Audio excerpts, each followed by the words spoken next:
बिस्मिल्लाहिर्रहमानिर्रहीम। हज़रत अब्दुल्ला बिन उमर रज़ी अल्लाह ताला अन्हु ने अपने वालिद के साथ जिस वक्त हिजरत की, आपकी उम्र बहुत ज़्यादा कम थी।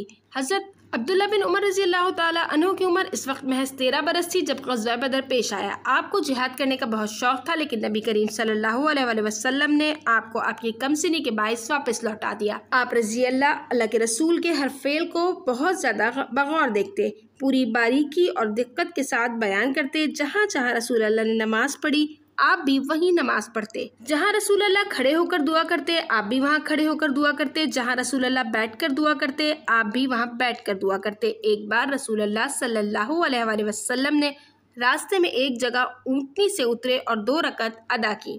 आप रज़ी अल्लाह का भी मामूल था कि जब सफ़र में इस मुकाम पर पहुँचते तो रसूल अल्लाह के इत्बा में वही अमल अंजाम देते, बल्कि आपको याद आ जाता है कि मक्का में इस जगह आप सल्लल्लाहु अलैहि वसल्लम की ऊँटनी से उतरने और 2 रकअत अदा करने से कबल आपने ऊँटनी के 2 चक्कर लगाए थे। लिहाजा आप जो ही इस जगह पहुँचते हैं, ऊँटनी को 2 चक्कर लगवाते हैं, फिर 2 रकअत नमाज अदा करते हैं। हज़रत अब्दुल्ला बिन उमर रज़ी अल्लाह ताला अन्हु के इस एहतमाम और जज्बा इत्बाए रसूल सल्लल्लाहु अलैहि वसल्लम को देखकर हज़रत आयशा फरमाया करती थी, अब्दुल्ला बिन उमर से बड़ा नक़ूश नबवी सल्लल्लाहु अलैहि वसल्लम का इत्बा करने वाला कोई नहीं है। लोग आपको देखकर दुआ करते हैं, ए अल्लाह जब तक हम जिंदा हैं अब्दुल्ला बिन उमर को भी ज़िंदा रख, ताकि इनकी इक्तिदा करते रहें। इनके सिवा हम किसी को नहीं जानते जो दौर अव्वल के तरीक़ों पर अमल पैरा रहता हो।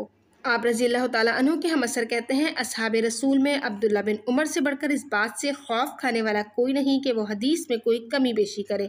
आप फतवा देने में भी बहुत एहतियात से काम लेते। एक दफ़ा इनके पास कोई शख्स फतवा पूछने के लिए आया। आपने जवाब दिया, जो बात आप पूछ रहे हैं मुझे इसके बारे में कोई इल्म नहीं। आदमी चला गया।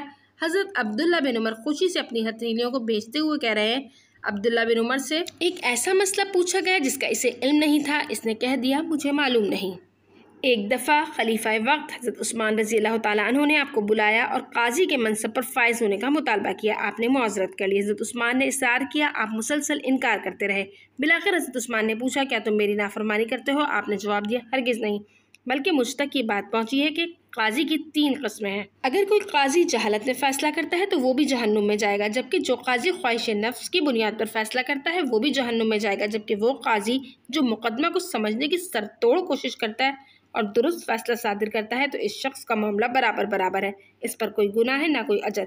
लिहाजा मैं आपसे गुजारिश करता हूँ, मुझे इस मनसब से माफ़ी रखिए। हज़रत उस्मान रज़ी अल्लाह ताला अन्हु ने आपसे ये वादा लेकर कि वो ये बात किसी को नहीं बताएंगे, आपकी मौज़रत कबूल कर ली। आप रज़ी अल्लाह ताला अन्हु यानी हज़रत उस्मान रज़ी अल्लाह ताला अन्हु ने आपसे ये वादा इसलिए लिया कि लोग हज़रत अब्दुल्ला बिन उमर रज़ी अल्लाह ताला अन्हु की बहुत इक़्तिदा करते हैं, कहीं सब के सभी इस मनसब से इनकारी ना हो जाए।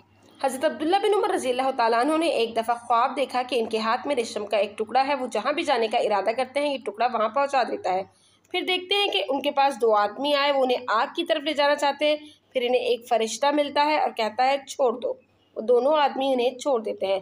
हज़रत अब्दुल्ला बिन उमर ये ख्वाब अपनी बहन और अपनी हमशीरा हज़रत हफ्सा रज़ी अल्लाह ताला अन्हु को बयान करते हैं, जो कि नबी करीम सल्लल्लाहु अलैहि वसल्लम की ज़ौज थी। वो ये ख्वाब नबी करीम सल्लल्लाहु अलैहि वसल्लम को सुनाती हैं तो आप सल्लल्लाहु अलैहि वसल्लम फरमाते हैं, अब्दुल्ला खुशकिस्मत है, अगर वो रातों को नमाज अदा किया करे तो इसका ये रुतबा और मुकाम मज़ीद बुलंद होगा। इस दिन से लेकर अपनी मौत की रात तक हज़रत अब्दुल्ला बिन उमर रज़ी अल्लाह ताला अन्हु ने क़यामुल लैल को तर्क न किया। आप रज़ी अल्लाह बहुत ज़्यादा सख़ी भी थे।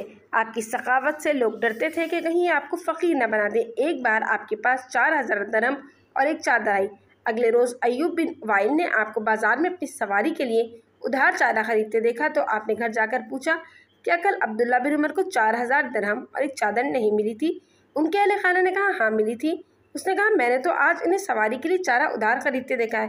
अहले खाना ने कहा, उन्होंने कल रात होने से पहले ही इस माल को तकसीम कर दिया था और चादर कंधों पर डालकर बाहर चले गए। वापस आए तो चादर भी नहीं थी। हमने पूछा तो कहने लगे वो एक फ़कीर को दे दी। इसी तरह इनका एक दोस्त एक मरतबा इनके लिए खुरासान से एक खूबसूरत चादर लेकर आया। आपने कपड़े को हाथ लगाया और दरियाफ्त किया, क्या यह रेशम है? उसने इनकार किया कि नहीं, ये रुई का बना है। आपने कहा, नहीं, मैं इसे नहीं पहनूंगा, मुझे तो अपने बारे में ख़तरा है कि ये कपड़ा मुझे मगरूर और मुतकब्बिर न बना दे, और अल्लाह तो मुतकब्बिरों को पसंद नहीं करता। इसी तरह एक दोस्त ने आपको एक दवा पेश की जो वो ख़ास तौर पर इराक़ से लेकर आया था और खाने को हज़म करती थी। आप रज़ी रज़ी अल्लाह ताला अन्हा उस दवा को देखकर हंसने लगे और कहने लगे, मैंने तो 40 साल से कभी पेट भरकर खाना ही नहीं खाया, तो मुझे हजम करने वाली दवा की क्या ज़रूरत है। आप रज़ी अल्लाह ताला अन्हु को किसी किस्म की तंगदस्ती का सामना नहीं था, बल्कि ये आप इत्बाए रसूल में करते थे कि नबी करीम सल्लल्लाहु अलैहि वसल्लम भी पेट भरकर खाना नहीं खाया करते थे। अल्लाह ताला हमें भी प्यारे नबी करीम सल्लल्लाहु अलैहि वसल्लम की ऐसे ही इत्बा करने वाला बना दे और सहाबा से मोहब्बत करने वाला बना दे। वीडियो पसंद आई हो लाइक कीजिएगा, चैनल सब्सक्राइब कीजिए।